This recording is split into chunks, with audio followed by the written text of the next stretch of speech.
It's another big weekend of action to discuss, and we've also got our midweek score predictions.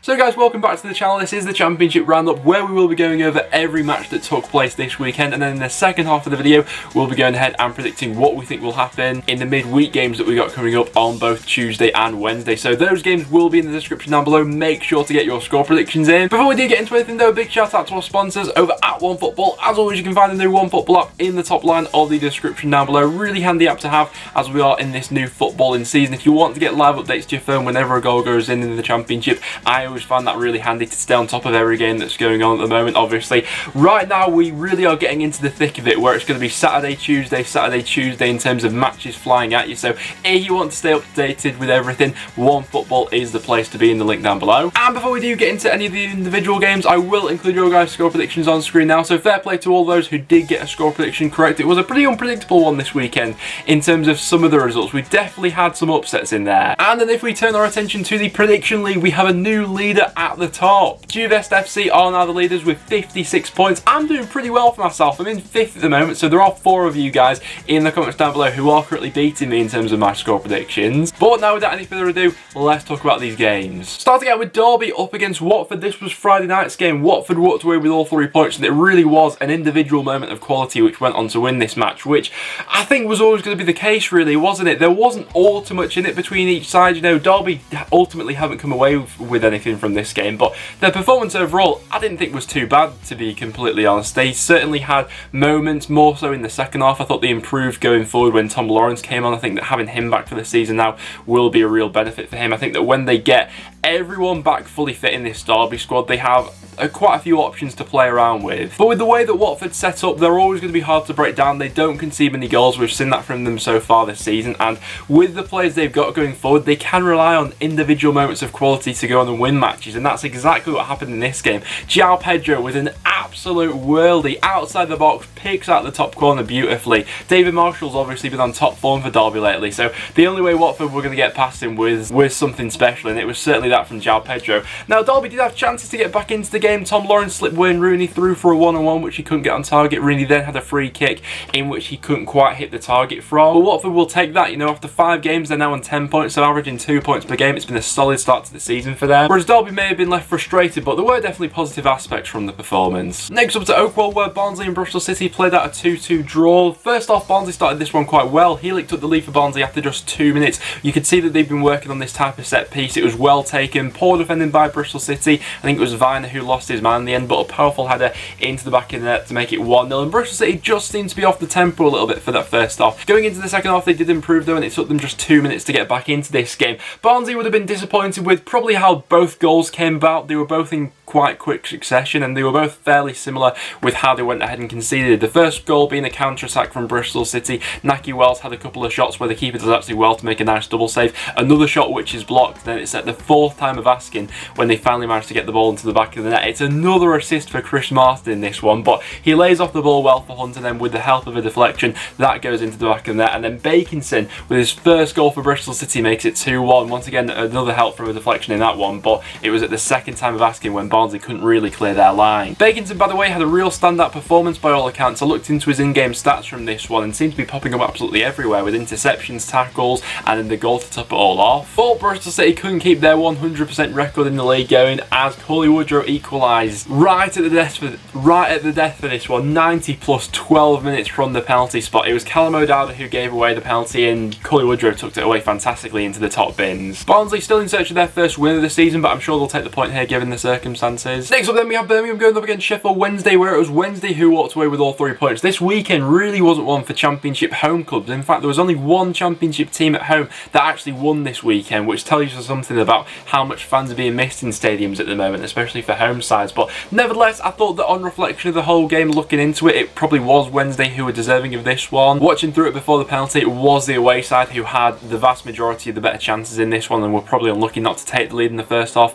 with some of the openings that they had. Adam Reach, one player that we mentioned a few weeks ago, who hasn't really been looking himself lately, seems to be growing into a bit more confidence now. He was involved in a couple of the moves that Wednesday had going forward. In the end, it was a penalty in the second half which won things for Wednesday. Barry Bannon slotted that away excellently. In terms of the penalty itself, it did look very soft to me. It looks like Callum Patterson sort of played for that a little bit. There is contact there, but it does look very soft. But like I say, on reflection of the game, it was the away side who had the better of the 90 minutes for this one. Birmingham, the whole game plan usually under an Ita Karanka side is to be resolute defensively and pick your moments to go forward, and when you do, you need to be clinical with those chances. And for Birmingham, it just seemed to be a bit of an off day for them going forward, really. They didn't put Wednesday under sustained periods of pressure throughout this one. They did have the ball in the back of the net, but that was ruled out for offside. It was another promising performance by Wednesday, who are now down to -4 points, and you have to say, given the tough start to the season that they had on paper, a lot of positive signs from them. In midweek, they do have a tough game against Brentford, but after that, they got a couple more winnable games. And then we saw Chris Hughton get off to a flying start with Nottingham Forest as they beat Blackburn by 1-0. Now, the game looked to be heading towards a stalemate, 0-0, until the 90th minute, where Joe Lolly does what he does best, really. Cuts inside onto that left foot, and then with the help of a deflection, manages to steal all 3 points for Forest. Now, first half of this game, there wasn't really too much in it. Goal mouth action was quite few and far between, but towards the end of the game, it was definitely Forest who were taking the game to Blackburn a lot more than the home side were. They had several openings before that goal eventually went in. You know, Lyle Taylor had a chance, Amiobi had one which came off the post, Yates had a chance as well. So it was the away side who were very much pressing up further forward, and in terms of Blackburn, that's now back-to-back games where they've not hit the back of the net. I think the benefit that they can take from these last two matches is that they've at least got some new players to come into this squad to still freshen it up a little bit, you know, those players they brought in on deadline day. Blackburn the best when they are fast going forward, and in this one they were anything but that, really. It was slow and pedestrian in midfield. They weren't getting that service into their front three enough, and it was all just a little bit too predictable and slow, but credit has to be given to Forest for this game, I think. Much improved from what we've seen of them so far this season, and considering this is only the start for Chris Hughton, positive signs. And then we saw Bournemouth playing out a goalless draw against QPR. Now, in my preview to this one, I said I thought there'd be quite a few goals in this one. If there was one game I had to predict not to be goalless this weekend, I would have probably looked towards this one, but it just wasn't happening for either side. It probably was the visitors with the better chances for this one. Aside Samuel had a couple, one in the first half, one in the second, and one in the first half. Did quite well to cut inside of his man and then try to catch up Begovic at his near post, but the goalkeeper, I actually thought had a really good game for Bournemouth in this one. There was one moment in the first half as well where they were quite sloppy in possession, Bournemouth. I think it was Luke Amos who latched onto a loose ball, plays in Macaulay Bonne for a one-on-one, but he just can't quite find the back of the net. You expect the back of the net to ripple at that point, but Begovic makes a really nice save with his feet.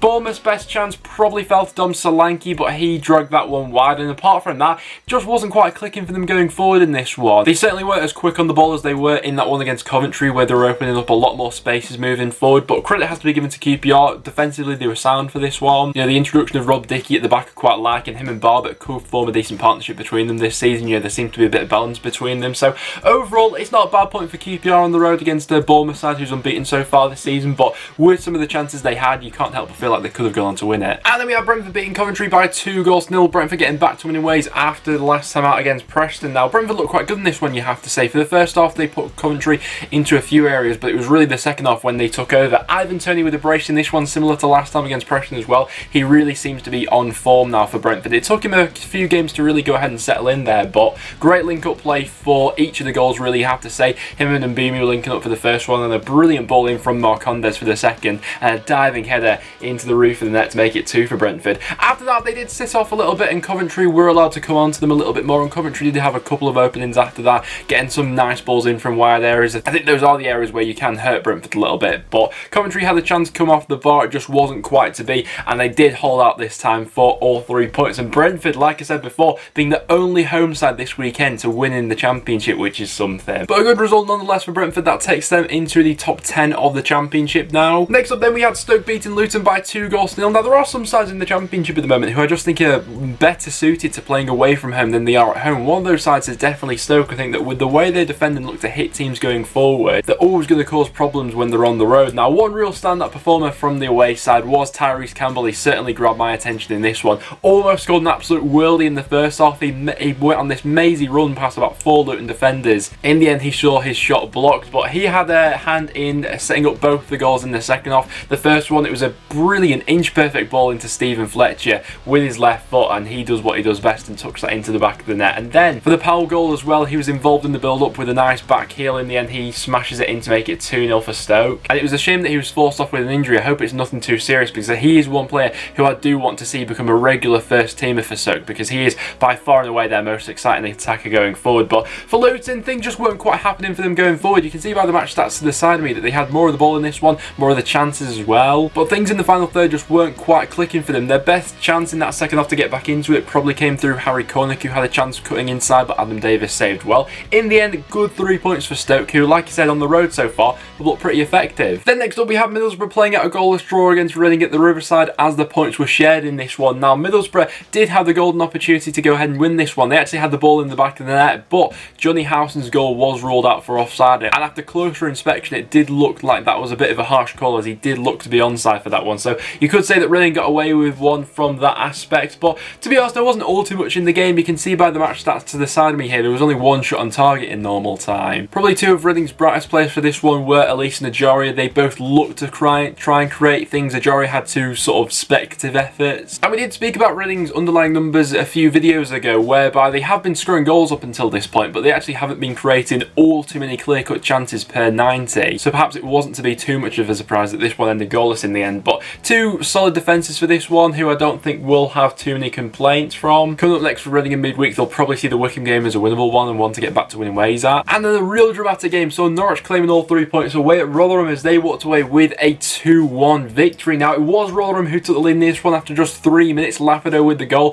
From Norwich's point of view, they were a bit all over the place with this one. It came from an initial clearance from Tim Krul. The ball got headed back into the box, and it was all just a little bit too easy for Rotherham. They then had the golden opportunity to make it 2 as they had a penalty, but we all know Tim Krul is the penalty saving master. He manages to keep Lafado out from making it 2-0 to Rotherham, and from their aspect seemed to be a game-changing moment. You know, should they have made it 2-0 going into the second half, it's very much a different game. Norwich do get back into it though, with thanks to an own goal. Listen, it was a brilliant ball that was whipped in by Max Irons with real venom on it, and had a Hickory not got on the end of it, Jordan Hughes waited to pounce. And another game-changing moment came from the red card from McDonald. A strong tackle there which saw him being sent off. Rotherham then being reduced to 10 men, but even after that had a good chance to go and win this one. The ball fell to Crooks at the far post, but Tim Krul makes an absolutely fantastic save so casually with his feet to keep him out. And then in the 95th minute, Jordan Hughes tucks away a penalty after Emre Buendia was fouled in the box. Finally, Norwich convert a penalty, by the way, but it was good to see Jordan Hughes on the score sheet for this one, and a win which I think will do the Norwich confidence quite a bit of good, really. Rotherham, you could say they got unlucky from quite a few aspects. The performance overall was quite good. On another day, they would have got something from that one. And then we had Huddersfield beating Swansea by 2-1, one result which I didn't really see coming. Now, for the first half, you have to say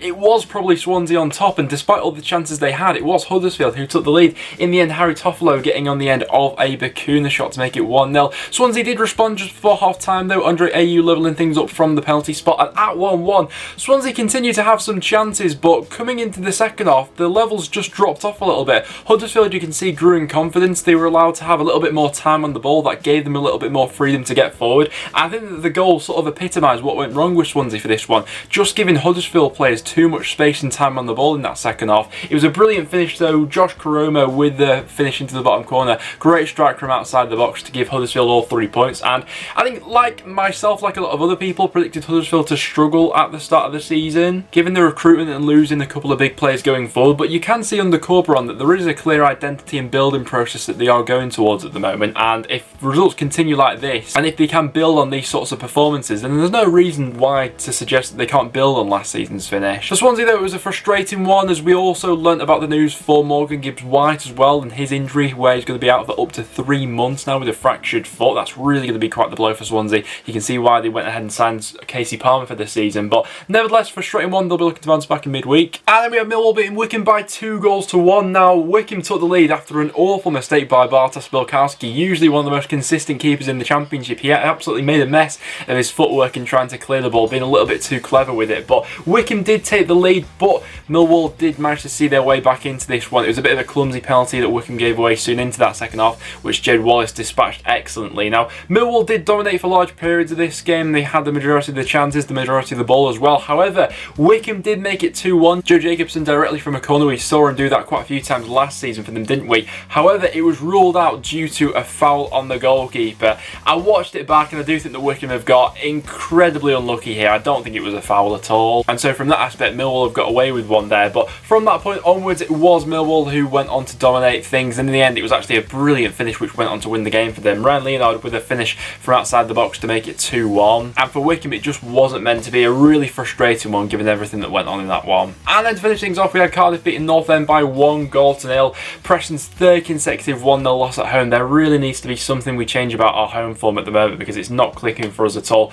I do think we played into the hands of Cardiff in this one, I'm not going to lie. I think that with the setup we went for, you know, lumping balls up to Maguire against Sean Morrison was never going to work. Sean Morrison was excellent once again. I remember him being the man of the match that last time Cardiff came to Deepdale. He won absolutely everything in the air and we just weren't getting past him. We needed to be a little bit more inventive with how we went forward, a little bit more creative. We just weren't that. And there wasn't all too much in the game, but it was always going to be one moment of quality which went on to win it, and it was a fantastic finish from Ojo, you have to say. Kiefer Moore lays him off. The Preston defence, I was disappointed with how we conceded this goal. We continued to back off and back off. No one was engaging him, and in the end I think he finished it with his weak foot, but he blasts it into the roof of the net. Rudd didn't stand a chance with it. And then probably our best chance to get back into the game fell to Jayden Stockley, which was just a cushioned header into the hands of Alex Smithies. What I was most disappointed with from Northend was, though, when Greg Cunningham went off for Cardiff, we didn't look to exploit them down that left hand side. It looked to be a real gaping hole in that Cardiff squad and we just didn't go for it at all. So Northend fans' perspective, very disappointed, but Cardiff looked like a real strong outfit. But guys, they're all the matches that went on this weekend, so do get your thoughts in the comments down below as to what you made of your team's performance. In terms of my result of the weekend, going to give it to Huddersfield for that 2-1 away victory at Swansea City. I think it gives them a real platform to build on from there. And then for my goal of the weekend, it's got to be João Pedro for that absolute worldie against Derby County. But as well as going over this weekend's games, we also have some midweek action coming up, which we will be predicting now. So all these fixtures will be in the description down below. Make sure to go ahead and leave your predictions for a chance to get involved with the prediction league. So like I say, do get your score predictions in the comments down below. In terms of how I see the midweek games going, Bristol City up against Middlesbrough, not an easy one to predict by any means. I'm just edging towards the home side in this one, although I can see Middlesbrough getting a little bit of joy, especially from set pieces. Bristol City seem to be a little bit susceptible from them, so definitely an area of weakness, but I will back the home side for a 2-1 win. Coventry up against Swansea. Swansea and Coventry both looking to bounce back from defeats this weekend. Going to go for a 1-1 draw in that one. I think that Coventry's home form will be something they play on this season, and Swansea just looked a little bit frustrated this weekend. Huddersfield against Derby, I'm going to go for a goalless draw in that one. Now Derby are set to be without Wayne Rooney for their next 3 matches due to self-isolation rules at the moment, so will he be a miss for Derby going forward? You'd at least think so, wouldn't you? Huddersfield seem to be growing in confidence, but Derby at the back have most certainly improved from the start of the season. I see that one heading towards a goalless draw. Watch it now be something stupid like 3-3 or something like that. Millwall against Luton, I'm going to back the home side for all 3 points in that one. I think they'll just about scrape through with a 1-0 home victory. Norwich up against Birmingham. Birmingham have been a little bit frustrating recently in terms of going forward and the lack of goals which has been in that side. Norwich will hope that the game against Rotherham this weekend was a turn in their season. I'm going to back them for back-to-back wins in this one, beating Birmingham by 2-1. Forest up against Rotherham. We'll see if Chris Hughton can make it 2 for 2. I'm going to back him to do so. Rotherham just haven't quite had the rub of the green with some of their luck so far this season. McDonald's going to be suspended after his red card. I think they'll just about get through them, although I don't see all too many goals being scored in that one either. I'm going to go 1-0 Forest. Reading up against Wycombe. I do potentially see Reading getting their goal scoring touch back in this one. It was a bit of a frustrating goalless draw they had at the weekend, but I think that with some of the creative players they have going forward, if Wycombe don't set up to nullify those creative options in midfield, then Reading could get quite a bit of joy. I'm going to go 3-0 Reading in that one. Into Wednesday's fixtures, Cardiff going up against Bournemouth. I'm actually going to back the away side to get back to winning ways in this one. Now, Cardiff were good at the weekend. They did a real number on my side, Preston, but at home so far this season, it's not quite clicked for them. They have lost their 2 home matches in the league so far this season, and then if Bournemouth get back to their best going forward, I think they could cause some problems. I'm going to go 2-1 Bournemouth. QPR up against Preston. Going to go for a draw in this one. I see it heading towards a 1-1. So far, Preston have been much better away from home than we have been at home, so I'm hoping that trend continues into this one, but QPR definitely bring a goal through it, and I can't see us keeping a clean sheet at the moment. Sheffield Wednesday against Brentford. I've liked what I've seen from Sheffield Wednesday so far this season, but Brentford seem to be getting their poise about them going forward. It's a front 3 which I think will cause a lot of problems this season. Ivan Toney having scored 4 goals in his last 2 matches. Just going to edge Brentford for a 2-1 in that game. Stoke against Barnsley. I'm going to go for the home side in that one once again. I don't think that Stoke give away all too many chances to the opposition, and we have seen a few dodgy moments from them at home so far this season, but I think they may get through that one. I'm going to go 1-0 Stoke. And then for our final game, we got Watford going up against Blackburn. Blackburn, who have failed to hit the back of the net in their last 2 matches. The goals just seem to have dried up there, and they're now going up against the Watford side, who do not give a lot away to the opposition. I think it's going to be another one quite similar to the Derby game, where it's going to be won by a moment of real quality. We'll see if someone like Adam Armstrong can step up and do that once again, but just edging towards the home side for a 1-0 in that one. So as you can see to the side of me, those are my score predictions heading into midweek, so do get your thoughts in the comments down below with what you think is going to happen. But apart from that, guys, that will now wrap it up for today's video. So thank you so much for watching. If you did go on to enjoy, make sure to leave a like, and please do stick around and subscribe for a bit of regular Championship content. But apart from that, thanks for watching, and I'll see you all in the next one.